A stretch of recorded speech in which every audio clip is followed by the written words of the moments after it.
kumusta na po kayo? Welcome back po ulit sa Lutong Pinoy sa Amerika. And for today's video po, ako po ay magluluto ng air-fried fish strips with tartar sauce. Ito po yung mga kailangan nating sangkap. Para muna po ito sa ating isda kasi yung sa tartar sauce mamaya ko na po ibibigay.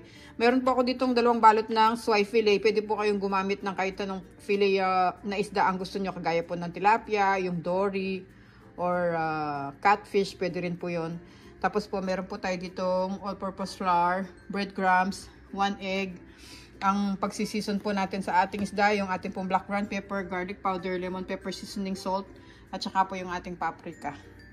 So, mag-umpisa na po tayo. Sa mga bago po sa aming channel, sana po mag-subscribe kayo sa Lutong Pinoy sa Amerika. At pakicheck nyo po sa description below yung kompletong sangkap. Ililista ko po lahat doon. Maraming salamat po.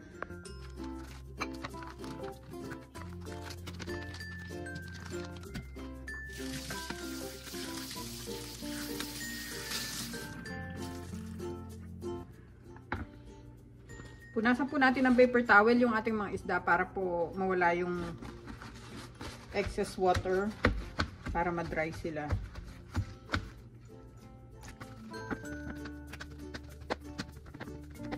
Ikakat na natin yung ating mga fish.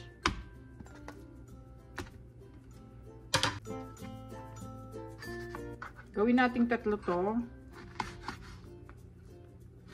Tapos 4 pieces bawat isang nahiwa natin. Parang ganito po, oh.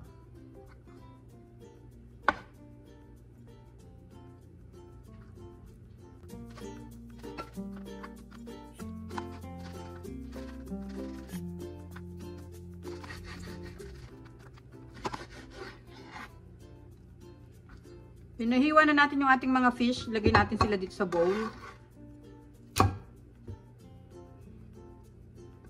Tapos lagyan na natin sila ng seasoning. Dito sa ating maliit na bowl, dito natin i-mix yung ating mga seasoning na gagamitin. Maglagay muna tayo ng black ground pepper. Yan. Sunod natin yung paprika.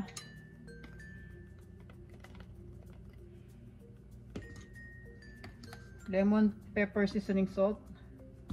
At saka yung ating garlic powder. Haluin lang natin to. Kunin natin yung ating isda tapos i-mix natin. Kukuha lang ako ng gloves.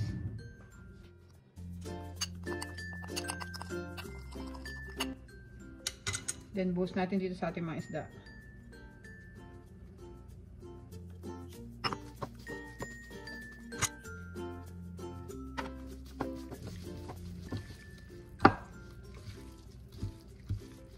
Ngayon guys, nalagyan na natin seasoning tong ating mga fish fillet. Kunin natin yung ating all-purpose flour. Maglagay tayo dito sa ating isda.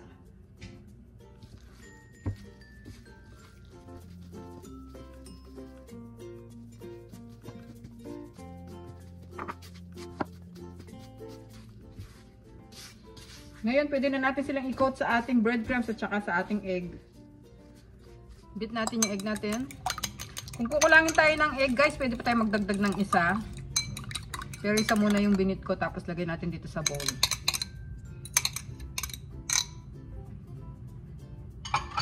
Tapos yung ating breadcrumbs dito naman sa kabila.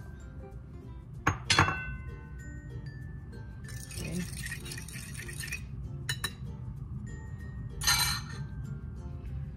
Malinis na guys yung kamay ko. Yung isa para sa wet, yung isa naman para sa dry. So, pwede na natin silang i-coat.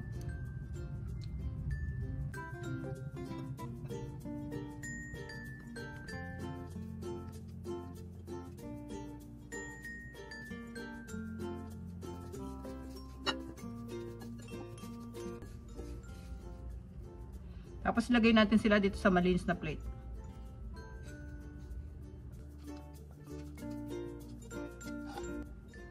Ito. Ulitin lang natin yan hanggang matapos natin itong mga isda.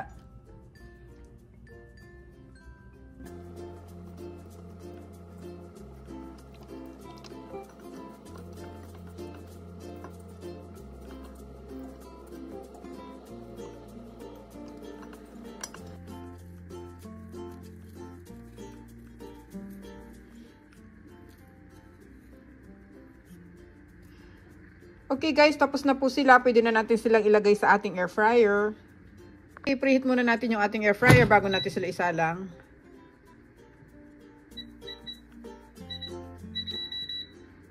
₱380 pero magpipreheat muna tayo. Hindi na tayo mag-add ng food. Bago natin ilagay yung ating mga isda, spread muna natin siya ng ating cooking oil.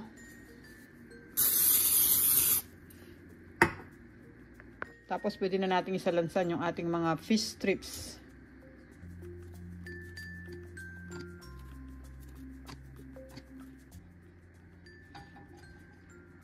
Pinagkasya ko na sila dito guys para isang luto na lang tayo. Pwede naman silang baliktarin mamaya. Yan. Tapos isprayin ulit natin sila ng ating cooking oil sa taas.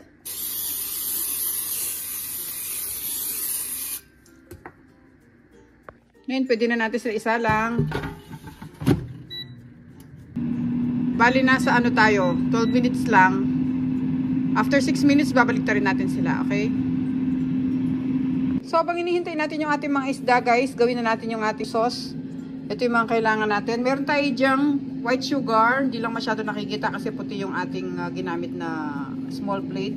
Tapos meron tayo dyang chili powder. Optional yung chili powder kung ayaw nyo na medyo maanghang, okay lang. Tapos ito yung ating calamansi juice. Pwede rin gumamit na lemon juice. Black ground pepper, sweet relish. Yung ating yellow mustard. Tapos meron tayo dyang mayonnaise. At maglalagay tayo ng pinch of salt. Okay guys, umpisa natin yung ating tartar sauce. Ito sa ating bowl, maglalagay tayo ng mayonnaise, mga 1/3 cup.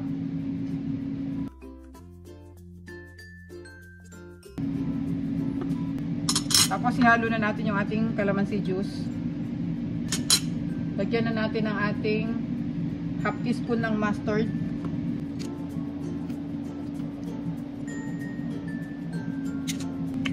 One teaspoon ng ating sweet relish. Lagyan lang natin ng pinch of salt.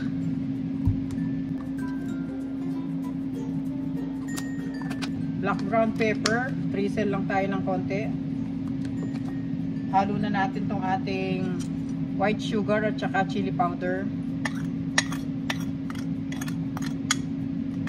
Parang drizzle na lang siguro ako ng chili powder kasi baka hindi makain ng anak ko. Yan, kalahati lang ng 1/4. Ngayon haluin natin to.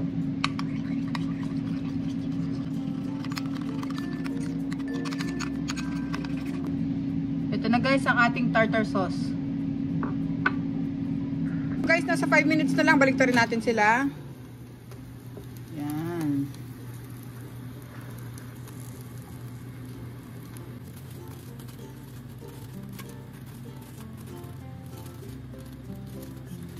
Naibaliktad na natin lahat. Mag-spray ulit tayo ng cooking oil. Nalibang ako kanina guys. Sabi ko sa inyo 6 minutes. Pero nung ginawa natin yung tartar sauce, pagtingin ko, nasa 5 minutes plus na lang siya. So, ito, itutuloy lang natin hanggang matapos natin yung 12 minutes. Ibalik natin sila dito.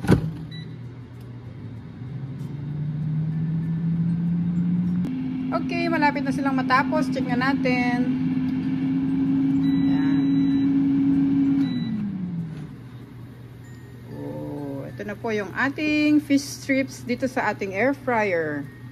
Okay, pwede na natin silang ilagay sa ating serving plate. Okay guys, thank you so much po for watching. Sana po nagustuhan nyo po yung recipe natin ngayon. Napakadali lang po nilang gawin. At favorite na favorite po ng mga bata ito.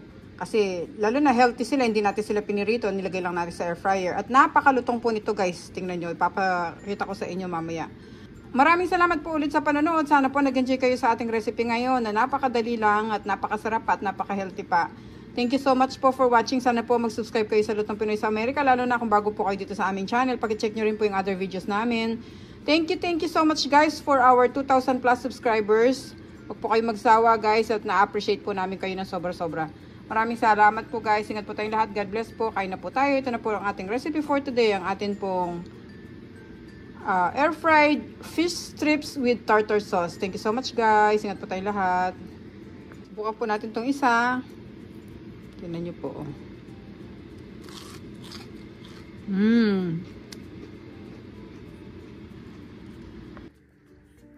Napakasarap po nito guys. Oh, tingnan nyo.